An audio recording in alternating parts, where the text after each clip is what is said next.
All right, guys, we are back, man. The most underrated podcast. You already know your man Thomas the Franchise, the homie Dow Palantonio sitting next to me. My guy, Mike the Compass, man. Good? Mike, what's going on, man? What up? A Sneaker What up, Life, my dude? Is it Mike the Compass or is it a Sneaker Life? What do you? It's Mike the Compass. Or just Mike? Crazy. Okay, it's crazy. Yeah. I remember you were trying to get the #1 search time. If you just type Mike, you wanted that. That was, I got it. Oh, you got it? It's good now? I did get it. At a point, I got complacent. I was like, all right, I got it. I'm good. Next goal. Right. You know? all I wanted to do, I just wanted to turn on some Aloe Black. I'm the man. That's Mike. So we were just talking before the show, and we had to turn the mics on and get going because I knew we were going to blow all the content. Yeah. When did you start YouTube? What year was that? So I originally actually started YouTube, I would say, in 2008. Okay. Which a lot of people don't know. They kind of just think, oh, damn, this channel just blew up to 500,000 overnight. Right. No, no. not the case. 2008? 2008. I've had so many different channels. Like, it's insane. I think I got a Gmail in 07. Yeah. And I was like, I felt late. I was on Yahoo. Right. And then I still have my Hotmail. yeah, I know. I sent this guy. So I'm like, what are you doing? That's my main How do you even one. get into Crazy. that? How do you even get into that? You got to move up. Yeah, no doubt. No, so 2008, and then when did you? Obviously, you probably weren't taking it as serious at that time. You were probably still in school and just uploading here and there, right? Yeah, I was going to the NBA, man. Right, that's what you thought. That's what's up. So Yeah, you didn't even care. You were just doing it for fun. Whatever. Like, I'll just make some videos, and it kind of taught me to grow into my own personality. Because no matter what you start, you're always awkward in the beginning. You gotta For sure, yeah. You learn who you truly are. And yeah, I just honestly up until I would say 2013, it was just fun. I didn't care. I remember when I made like $300, and I was like, oh my. This is the best thing ever. Yeah, like what? I think I was like The a sophomore. world is mine. Yeah, $300. Oh, Yeah. I'm rich. Like, let me go buy a No doubt. LRG jacket. Yeah, you know, love like, it. You had that went to Tupac Macy's. mentality. Yeah, It's yeah. over. Nope. Let me spend that. So it's just been a crazy journey. But yeah, 2008, 2013, it was all a joke. And then, I got a little more serious, $300. Woo. But then I would say 2016, like maybe 2015 going into 2016, one of my videos hit like 1.4 million views, and it just changed my life, period. Wow. Yeah. What video? What video? It was how to be a sneakerhead.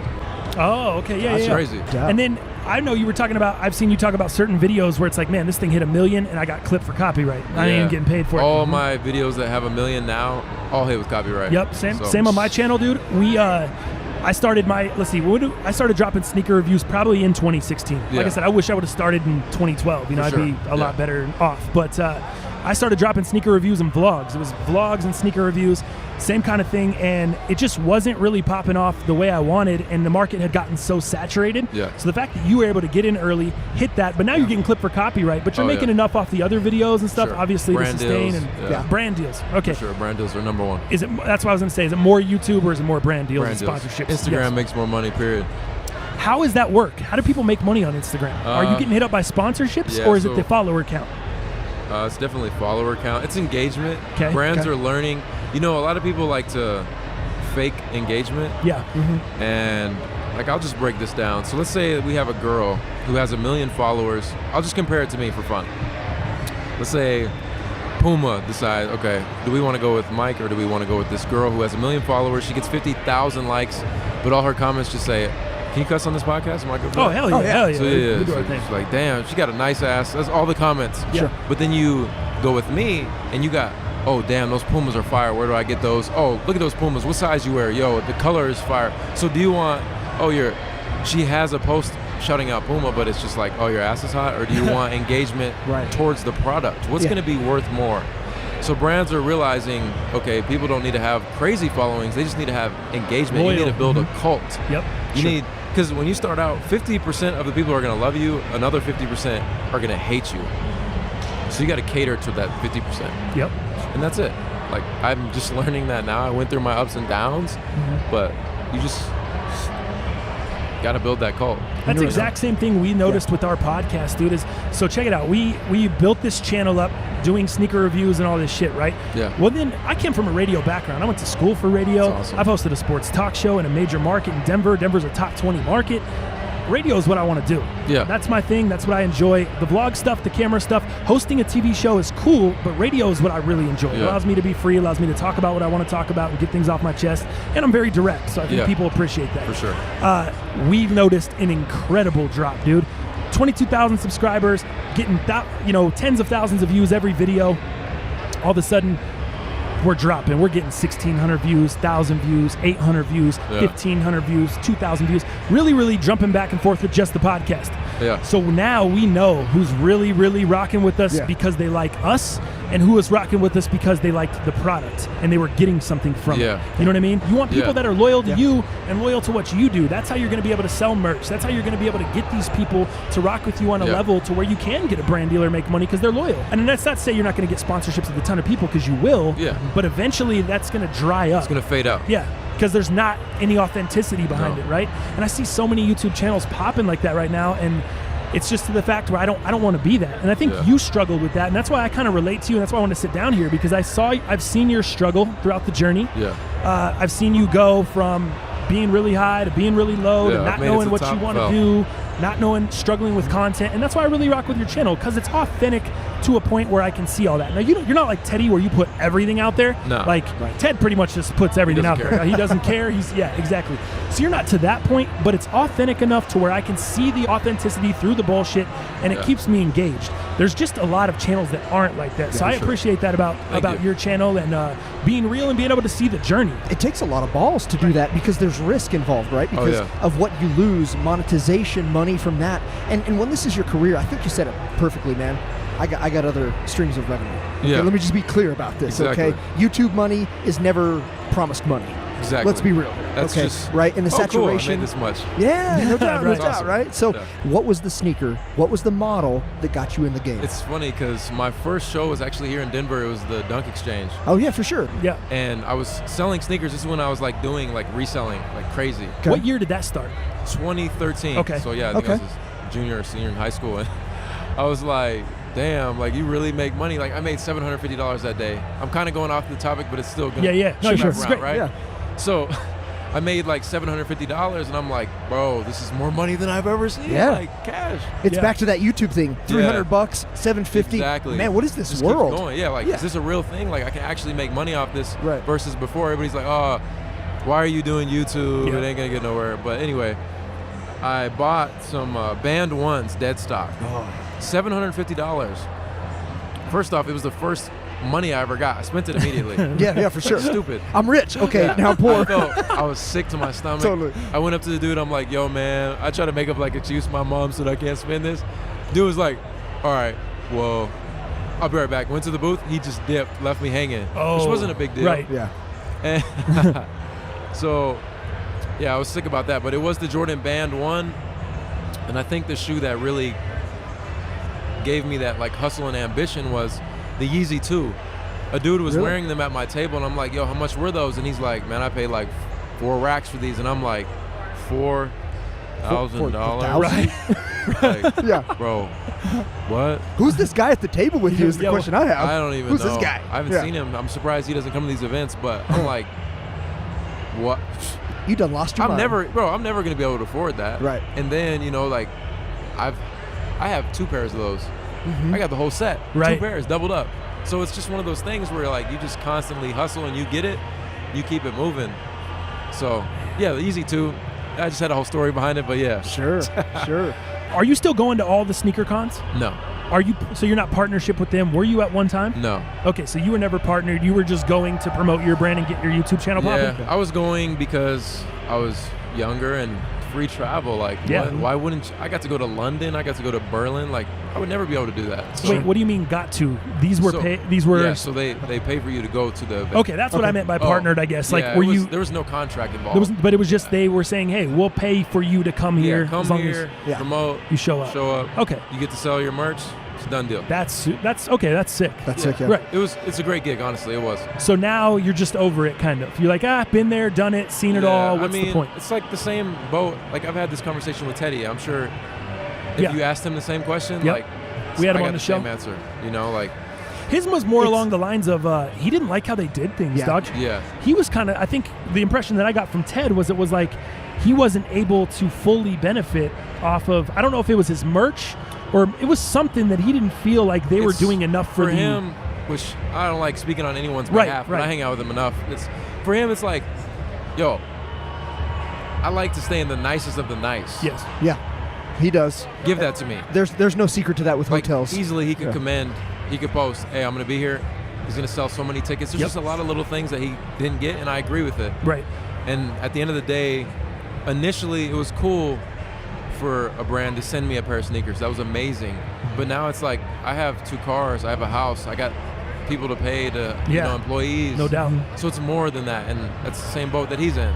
Yep. And this is a cool gig, but there's still a lot more that I need. Yeah, but they've treated me great. I have nothing bad to say about them. It was a great opportunity regardless. Yeah, for sure. You just came to this one obviously because it's local. Yeah, it's Denver. I wanted to see what the culture is here. And yeah, we're only getting one day. Exactly. It's kind of like a test, it feels like. It doesn't feel like they're serious on us yet. They're kind of like, oh, let me see what's going on. There's over a budget. There's a lot going on. Yeah, I think foot in the water is kind of how it is. Let me see what's up. Okay, we've heard about Denver, but we don't know about Denver. Yeah, it's a great city, and for me, seeing all these people here, I'm like, all right, I'm about to go full-fledged, because when people come here, I want them to think, as soon as they step in the airport, they're like, oh man, Mike lives here. Yeah. You know what I'm saying? So yeah, sure. That's cool. dope.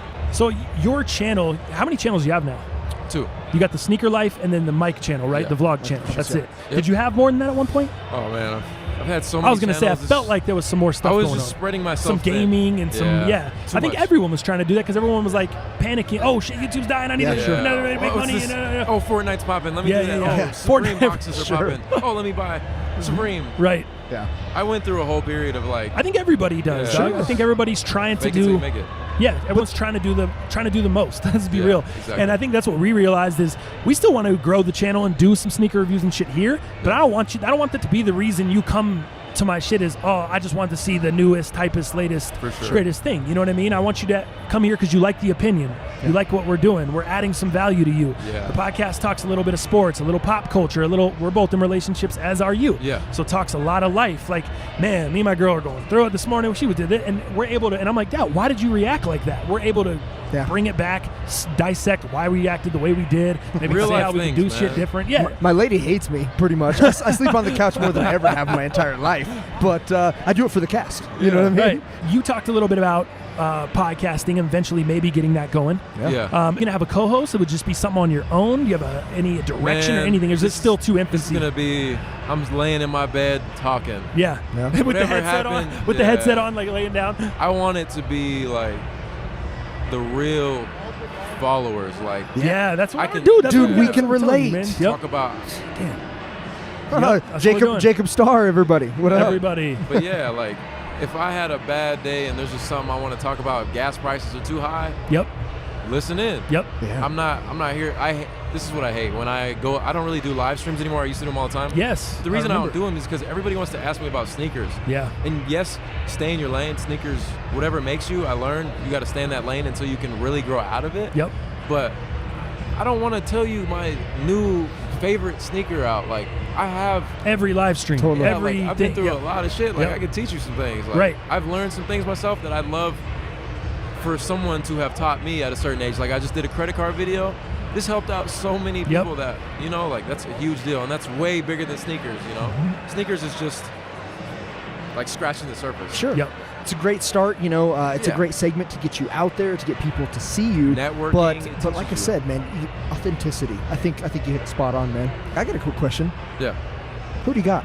Western Conference. Okay. Obviously, GS. This is what shocks everybody. I do not watch sports like that. Really? Yes. What are we talking about? I thought you were the basketball guy. I'm a college athlete, and everybody's like, "Yo, who you got?" Bro, I do not. I watch March Madness, and that is it. Really? Like, I'll catch the end of the Nuggets game, but yeah. I'll catch some highlights on Twitter, but I'd rather play. Right. Like, really? I've always been. It's the weirdest thing. That is weird. I can understand that because with baseball, I'm the same way. So, dude, I used to be not a stud in baseball, but I was pretty good, right? Yeah. I was multiple positions, shortstop and pitcher, right? 2 best positions in baseball, if you ask me. But almost a stud when it came to that. But then, you know, I got outgrew, and that was what it was. Yeah. I love to play it, but hate to watch it. Exactly. And you're kind of the opposite, so I can relate to that. Yeah, and everybody's like, hey, man, like, I'll go watch the game. You're not even locked in on the Nuggets tonight? Game 7 against the Spurs? I mean, I've been following it. Like, we're trying to close this out. White, I played him in college. I played him in high school. The Parker kid. Yeah, man. I mean, I know him. Right. I don't know him, but played him plenty of times. Yep. So I've been following that and like, damn, that's dope. Like, I'm so happy to see him succeeding. For sure. But other than that, I don't know what's going on. That's wild. Tell me this. I'm surprised. One-on-one. Did you take him out? Derek? Yeah. Not anymore. Not anymore. Dude, Not anymore. He's nice. He's super He's nice. nice, dude. He put on He's, muscle, too. he's an Nice. asset Couple to the games, he's Spurs. carried him in This this guy's series. They this can't guy's stop looking him, good. Yeah, dude. for sure. Maybe That- at one point. Nah, not anymore. He's No, nice. fair enough. As far as so do you feel like you're able to be fully authentic on the vlog channel? Then is that a little bit of an outlet for you, or has that gotten to the point where it's like you're not frustrated, but you struggle a little bit to create content? Yeah, so I'll break it down for that. I've been ghost. Like, people are wondering what's up with the vlogs. Yep. I just don't I'm not into putting my personal life out there anymore. Like, I understand it connects with people, Yeah. and it's just a lot on me. So for me to be able to take that step back and really create a sneaker life content that brings value. Right. A vlog, is personable and you can see day-to-day struggles, but a video, if I can teach someone how to, it's like that saying of feed a man a fish for the night or whatever, teach him how to fish, feed him for a lifetime. Yeah, Sure. So I really get to focus on a sneaker life and that content versus feeling this guilt of not uploading a vlog every day. That's draining. Yeah. No doubt. Like, I just can't do it anymore, and I won't.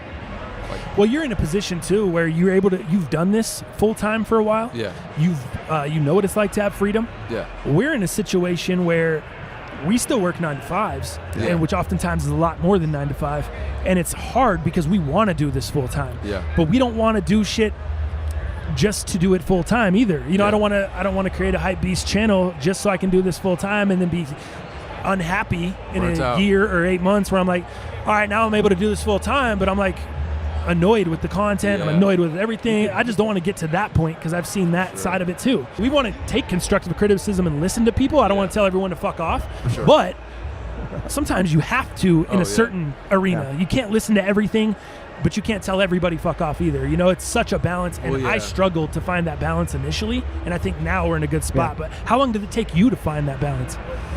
Or are you still struggling with it? I'll say it like this, initially my success, 100,000 views every video. I had like grown ass men hating on me, and I'm like, I don't even understand this. I was still a kid, Right. and that affected me. Like, Yeah. I took a chance of getting on a podcast with them, and it kind of ruined everything for me. Like, What do you mean? Explain to us. dealing with these guys, they were saying like I'm reviewing fakes or whatever. Right? Oh, so they invited you on the podcast. Yeah, so you got on the show, and then they started blasting you. Yeah, and they're saying all this crazy stuff, and I'm like, what? I mean, I still defended myself. Like, Oh, yeah. I'm a business major. I know how to talk, like, Right. regardless. Right. So, but after that, it just kind of like made me step back because I'm like, grown ass men are really hating on me right now. Right. So it just put me in this weird twist, and that's when I dyed my hair blonde, and all this weird shit happened. Yeah. And I guess I grew into who I am now. I can answer any question you have, and it's like, for me, I guess to answer your question, if someone really has to hate me when all I want is better for me and you, well, damn, I just tell them, hey man, I hope things get better. Yeah. Yeah. No doubt. Wish you You know the what I'm best. saying? Like, I wish you the best. I guess this channel's up for like, you. Someone left some crazy ass comment just yesterday, and I'm like, bro, I'm sorry if you're going through something. I hope things Right. get better. Yeah. 'cause Yeah. I'm sure. chilling, bro. Like, What does I got that a have to do with house. me? Yeah. like, I got all my shit. Like, if you really look at your life versus a comment, that's when you got to put it in like perspective. Yeah, right? sure. And I learned that from Teddy. Well, what I like Yep. what Teddy says, I don't know if you've heard this, but he calls it farming. He You goes, gotta "What?" go. He calls it farming. Or like maintenance, or like I gotta go farm my YouTube comments. So if I've got to talk some shit to somebody, I gotta go talk shit to somebody. I gotta pull the weeds. You know what I mean? He He Yeah. says And some I've gotta- people you got to go through and block. Some people you got to respond to with some good shit. Some people you got to fucking roast them real quick. For some people sure. I he's like, definitely you do that. And I got to think that's do I think the that's relevant. maintenance in your comment Yeah. section, on your Twitter, on whatever. Because as soon as you get away from doing that maintenance and pulling the weeds and keeping things fresh and keeping things the way you want it to be, Yeah. that's when it gets overrun with, like, you know what I mean? Like all of a sudden your rocks are just overrun with weeds, and Yeah, it's it's no true. longer your garden or That whatever hate it may will be. build. If That's someone what he says called some it, a crazy garden. shit- Yeah, the garden. Yeah. That's what it was, a Yeah, garden. I It's see. Not really farming. Yeah, You're he's from on the Kansas, garden. bro. Yeah. You, Sorry, he was on man. Hey, farm. it's his own perception of it, right? I just remember pulling the weeds. I was like, I don't remember Some farming. comments I'll just be like, yo, eat a dick, and then people be like, Mike Wildin'. Like, Yeah. oh, Mike is so crazy right now. Who is this I know. fool? Yeah, It's that's so just funny, dude. It's so funny. gotta love it. When did you buy your house? Recently? No, so I've owned a house since 2010, but Oh, I'm trying shit. to get another one in Denver. Oh, gotcha. Nice. Okay. Yeah. So you bought way back when it was good then. Yeah, Oh, so you're making, right now the house has appreciated big time. of course, Yeah, of course. dude. So for we're sure. trying to sell that, and then Oh, so you want to sell and move, not rent and rent and houses move. here like $600,000. Because you bought your crib in what, 09? 09, yeah, I was lucky, Same man. So I'm thing, sitting man. on about Appreciate 200 in equity. Good. But Crazy. the problem is I sell that, I pocket that, I pay capital gains, or I reinvest that within a year, right, to avoid the capital gains. But I'm buying in an inflated market, so it's like I either get out of here or I just sit on it. Yeah, You know what I mean? might as well just sit on it. It'll probably appreciate more and more. Yeah, I would that's assume. One of my favorite videos that you did, man, was the one where you talked about your sneaker business and how you got scammed and lost a bunch of money on I think it was the Jordan 11s, the white ones? Was it the white pair? Yeah, the Columbia, I got scammed like 16 grand. Dude, break that down really quickly, kind of short version for the people that have not seen that video. I just love the story, and I love what you did to make it right for the people that didn't get their pairs. Yeah, so... Sorry to bring that up. I know, dude, I'm sorry. It was... I just thought you came out of it a better man. You came out of it good on the other side, and you learned a lot. So I had supposedly a friend, I've been talking to him for years, it seemed like, and I trusted him. This is just a short story of it. Yeah. Transferred him $16,000 for pre-orders. You guys had been doing business, too. Yeah. Doing business. Crazy. That's what crushes me. I'm not going to lie, I think the dude's dead now. He did some bad things. Oh, really? Someone got him? Wow. Yeah, I don't... He was mixed up in some You don't have to tell us if you had some people that got him. No worries, dog. If you put some hits out, it's fine. I hope the feds ain't listening, Sent the but I sent some. But he finessed me. He just disappeared, and it's Christmas time. Everybody's like, "Where's my orders?" I'm one person managing ASneakerLife. Were you going to college still at this time? Yeah, too? I was on a trip for basketball. We had a very big game coming up. Oh. My debit cards were eating before the game. My debit cards shut off. All my accounts are frozen. I couldn't play the game. I told my coach, I bet, dude. I bet. Yeah, I was so stressed. Wow. My rent was due. All this, everything was due. So, somehow I just managed to get everybody their pair regardless. I didn't make any money off it. You were going out paying resale, buying pairs in order to get all the people their pairs that you thought you had coming in, which you already paid retail, or not retail, probably paid a resale for those pairs too, right? So then you paid resale for those. Oh, Craigslist, Facebook, buying every single pair I could just to fill that order. And how old were you at this time? Probably 18. Dude, I cannot imagine. What, 16 grand you said? Yep. I didn't even touch 16 grand at 18, I don't think. Yeah, it was crazy. That is wild. That just shows the you went to school for business. Yeah. I went to school for journalism. I should have done spent a little bit more time in business classes. Yeah, I went to school for paycheck to paycheck. Right. Okay. Yeah. Month to month. Month to month. But I love that story, man. Especially like I said, at a young age and just doing the right thing. I think everyone has done some shady shit in their life, or done some shit they felt bad about, or done whatever, and then you're like, fuck, what did I do that for? Maybe some years go on, whatever the case may be. Yeah. You get to a point where you're like, some shit just really starts weighing on you. Yeah. I need to make sure I'm doing the best thing for good karma. Exactly. For the rest of Because it might not get you tomorrow, it might not get you a year from now, 5 years from now, but damn, that 10-year rolls around, you're like socked right in the face from it. And dude, it always hits you. I've had this happen to friends. I've had this shit happen to me. You feeling good. Yeah. You're feeling like Aloe Black, fool, the man. I'm feeling like the man. I'm the man. I'm the man. Dude, out here, and then all of a sudden you just get blasted and knocked down so hard to rung one on the ladder, and you're like, what the fuck just happened, man? For sure. And it's some shit you did back in the day. Whether you're religious, not religious, doesn't matter, man. Got me. Yep. I'm not going to lie. I have instant karma, so I'm happy about that. Yeah. Anything bad that I've done has hit me in the face, within the week. Yeah, it's like one shot, one kill. Get it over with, move on. All right, I won't do that again. No doubt. I don't want to keep you too long, man. I know we've gone overtime more than I wanted to keep you away. Do you have anything more, Dal, for him before we let him go? No, man. Hey, I appreciate your positivity, man. I think you're doing the right thing. I think you're transparent, man. Watching a lot of the vlogs that you were doing, man, as you were exiting LA and moving back home for all of your reasons. I want the listeners. I don't to even tune know in the on reasons. themselves. I'm sorry. What are the reasons? Number one, my girl lives here. Yeah. That she did not make the move with you. No. Us being in committed relationships, I would find that very, very hard to leave. I would be in the same boat, dude. It would be damn near impossible. It would be tough, right? dude. Yeah. And how long had you guys been together when you left initially? Like a year. Right? Half. Yeah. It wasn't long. Right. But this was a thing that I had to do for myself. There's no way I'm gonna turn 40 and look back and be like, man, I wish I would have done that. Yeah. I did not want to hold that regret in my life. So I had to do it for me, and she really proved to come fly and see me, and we made it work. It was super hard. Yeah. But we made it work, and it helped us grow as individuals. Sure. And that's Dude, I have so much more I want to talk to you about. Maybe we can have you come down, sit in on an episode. We can film a full episode. Yeah. And we can talk for a long time. Dude, that would be so sick, man. That would be so sick. Thanks again, dude. Thanks for coming through. It's very nice meeting you guys. Appreciate everything you do. Yeah, No keep doubt. up the positivity, the transparency, dude. You're doing the right things, and build that real following. I like it, man, for sure. Tell me, Mike the Compass, ASneakerLife, joining us on the most underrated podcast. Appreciate you, bro.